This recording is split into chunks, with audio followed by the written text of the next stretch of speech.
Tingnan. Come on, come on. Palakpak! Palakpak! Palakpak!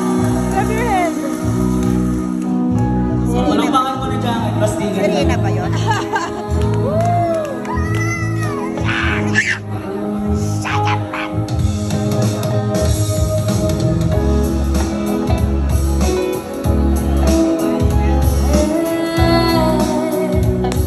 Dapat yung asawa ko yung kanta dyan.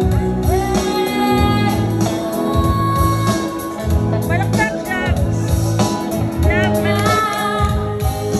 One.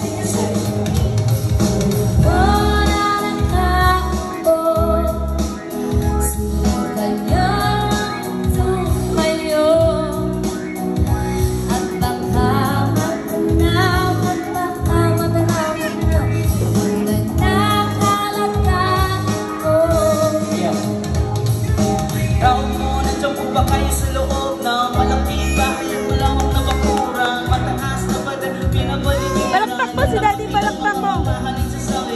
Mga batay na laging pulong ng bulong. Wala namang kasal pero marami ang nakabarong. Lumakas man ang ulan ay walang butas ang bubong. Mga platong kutsara na di kilala ang totong at nagkari. Isip ko dito gatas na nasa kamunan. Kahit na hindi pasko sa lamesa ay nakamunan. Sarap sigurong malira sa bahay na ganyan. Sabi pa nila ay dito mo rin matatagpuan ng tao na nagmamayari ng isang upuan. Na pag may pagkakatao'y pinag-aanawan. Kaya naman di niya pinakakawalan. Kung makikita ko lang mo siya ay aking sisigawan.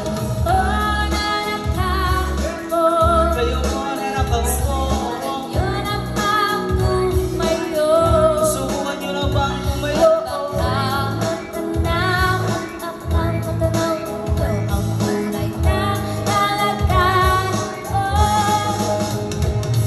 Mawalang galang na po sa taong nakaupo. Alam niyo ba matakal ng bigas na minay-di po noong tingting ng bahay na pinagtagpitag bingero sa gabi. Sobrang init na tumutunaw ng gero na di kaya pilin mo pa ilagay sa inumin. Pinapulong tabi sa lumang tapo rin huling-huling. Gamit na panggatong na inalog lang sa estero. Nagsisilbing kusina sa umaga yaming banyo. Ang aking inay na may kaya nga lang isang kaldero na nagagamit lang pag ang aking ama ay sumweldo. Pero kulang na kulang pa rin, kulang na kayo basin. Ang 50 pesos sa maghamay pagkakasyahin. Di ko alam kung talagang maraming araw ang mataas lang ang bako doon. Nagpuulag-ulagin lamang po kayo. Kahit sa dami ng pera nyo, walang doktor na makapagpapalinaw ng mata nyo. Kaya wag kang masyadong halata.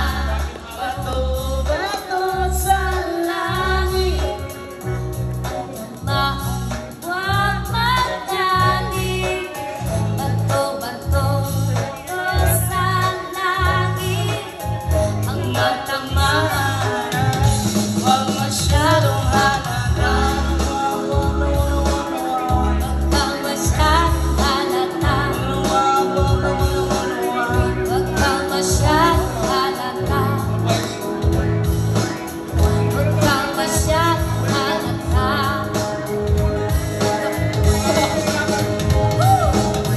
Thank you so much. Galing nito. Kaya pala, salamat. Gusto ko rin makirami. Wala na pa ako sa inyo, pakinggan mo ha. Kasabi ng iba ang mahasarap ang talong. Sabi ko naman, depende sa talong. May talong mahaba, may talong pa. Gusto kong talong ay talong pichul. Kala nyo ha. Kasabi ng iba ang masarap daw ang mali.